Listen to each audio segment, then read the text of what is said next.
war nañu war a mën a jëm ci ab possible report des élections locales. élection locale penda Sénégal fii si lu ma fekkee man te di ko fàttaliku mosuñu kaa tenir à date échue 1990 ba tey élection 90 la fa amoon ñu waroon dem élection locale 1995 ñuy wax acte 2 de la décentralisation ñu toxal élection yi mu mujj am 1996 ñu ñëw 2001 élection war a am ñuy voté code électoral bu bees ci la ñu dugalee amendement Moussa Sy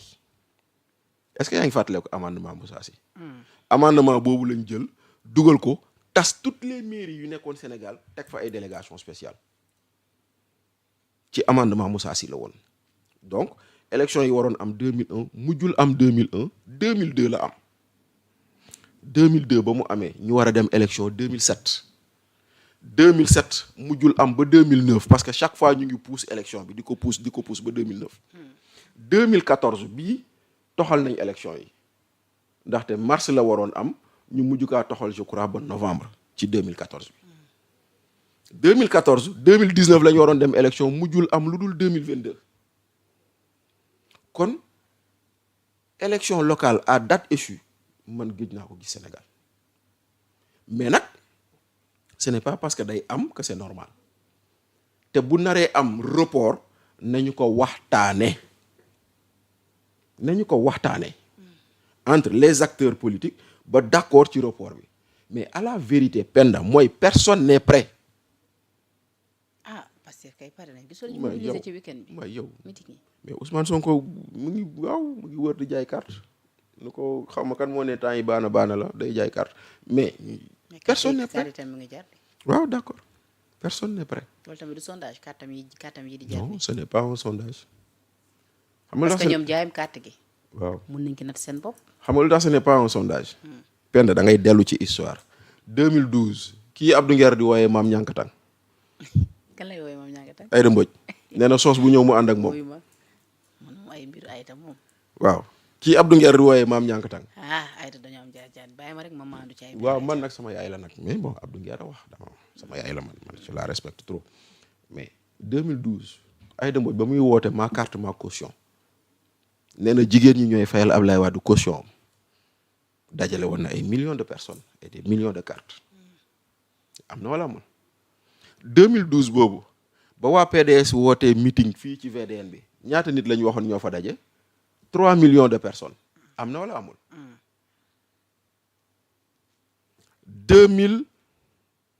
2024 ba waa APR di ne dañuy dajaleel Amadou Ba parrainage new ñu fi dajal nañ 2,300,000 personnes xaw ma parrainé ñu parrainé Amadou Ba résultat yi lan la joxe. du sondage. déedéet résultat yooyu lan la joxe est-ce que 2,400,000 parrains yooyu ñu ne Amadou Ba amoon na ko loolu la am en terme de voix est-ce que 3 millions de personnes yu ñu ne woon ñoo daja ci VDN bi en 2012 ci meetingu PDS bi est-ce que ñooñu ñoo votel Ablaye Wade en 2012 chiffre yomb naa wax de chiffre yomb naa wax. mu ne buñ nañ jaay ba am 10 millions de cartes. y a pas de problème. loolu c'est de la politique et de la communication. maintenant nag ku mu neex nag na ci sukkandiku. waaye les faits wane na ni njaayum carte annoncer ay chiffres. ce n'est pas forcément la réalité politique. alors Bachir dernier sujet bi mu ñeel coowal borom ñaari tur yi mu ñoom nag am na ñenn si ñu nga xamante ne limoon nañ leen ci bénéficier nañu ci ab non-lieu du nu mel nag jur coow parce que ñenn dañ doon wax ni bu dee am nañ non-lieu tamit te ñu ne procureur dafa daal di interjeter appel lu tax ñu ne kon bàyyi nañ leen ñu ñibbi ma gis liir ci nag poste ku tudd Souleymane Soumaré mu ne lorsque le juge d'instruction rend une décision de non-lieu total à l'endroit de personnes qui étaient inculpées d'une infraction, l'appel du procureur ne les maintient pas en prison. Les personnes ayant bénéficié du non-lieu total sortent immédiatement de prison en attendant que la juridiction d'appel se prononce. C'est différent du cas de figure d'une décision de mise en liberté provisoire. Ce n'est que pour une mise en liberté provisoire que l'appel du procureur neutralise la mise en liberté. Exactement. Xam nga nag man coowal borom ñaari tur yi man dama ci amoon problème dès le départ te li ma doon ragal moo am parce que li ma doon ragal moo di ni si coowal borom ñaari tur yi y a plus de passion que de fait. maanaam Il y a plus de passion et d'émotion que de fait xam nga jël téléphone Bachir ñàkkul nga gis fi loo xam ne ku ko seetaan dar gémmiñam n'est-ce pas donc ñi ñu jàpp ni ay borom ñaari tur lañ bañ leen di jàpp est-ce qu'on les a pris en flagrant délit non amul kenn ku ñu jàpp dans le feu de l'action ci exploitation téléphone lañ leen jàppee donc le délit d'acte contre nature noo koy matérialiser parce que normalement tu dois trouver quelqu'un en train de faire l'acte mais gisoo ko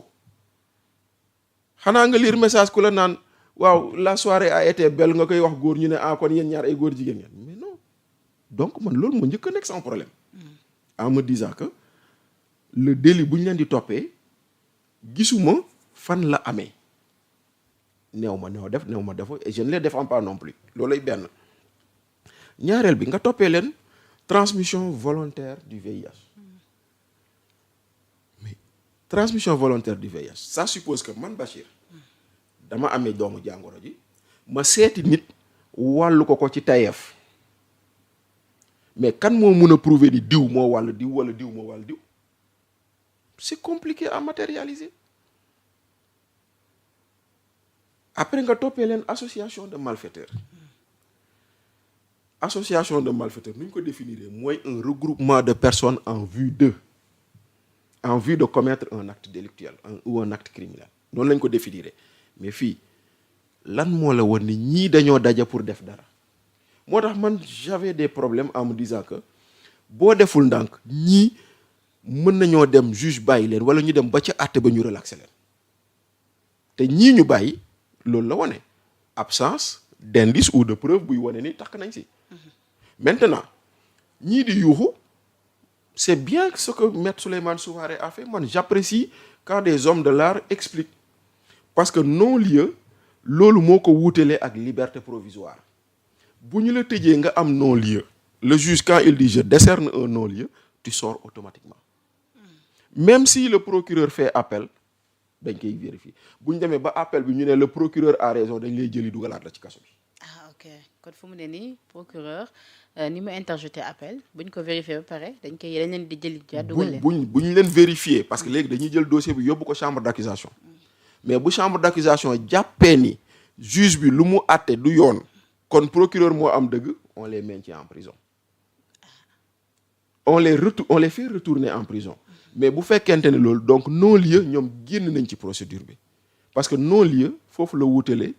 ak non-lieu mooy soxlawul dem àtte parce que tribunal dafa am ay étapes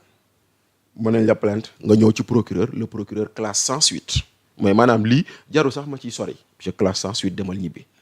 non-lieu mooy am nañ instruction enquête nañu à charge et à décharge gis nañu lañ lay toppee amul ay firnde yuy wane ni laale nga si ñu ne jox leen ko non-lieu mu dem mais buñ ko yóbbee tribunal mën nañ la relaxer mooy àtte nañ la amuñu preuve buy tax ni yow yaa ko def demal ñibbi wala si c'est en chambre criminelle ñu acquitter la donc loolu yëpp benn la mais le non-lieu ici day wane ni juge bi ba mu xoolee enquête am ba mu leen dégloo ba mu xoolee lu si nekk jàpp na ni 21 personnes yooyu xam nga 20 personnes yooyu lu ñu leen di toppee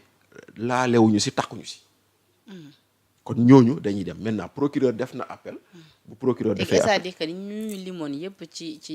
ñi ñu bénéficier tey jii de non-lieu ñoom ñëpp tey jii ñu ngi seen kër. normalement génn nañ dès que la décision est annoncée génn nañ ñu ngi seen kër ñu toog nag di xaar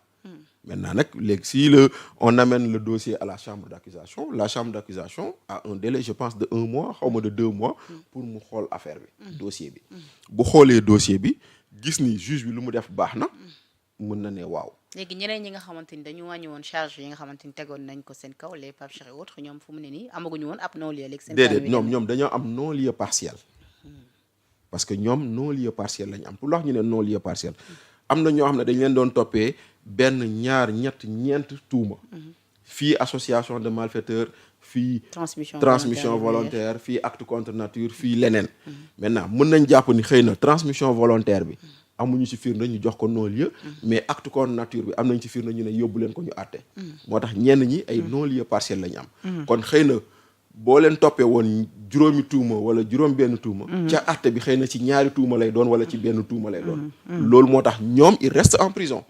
maintenant fu mu toll nii c'est au procureur de Pikine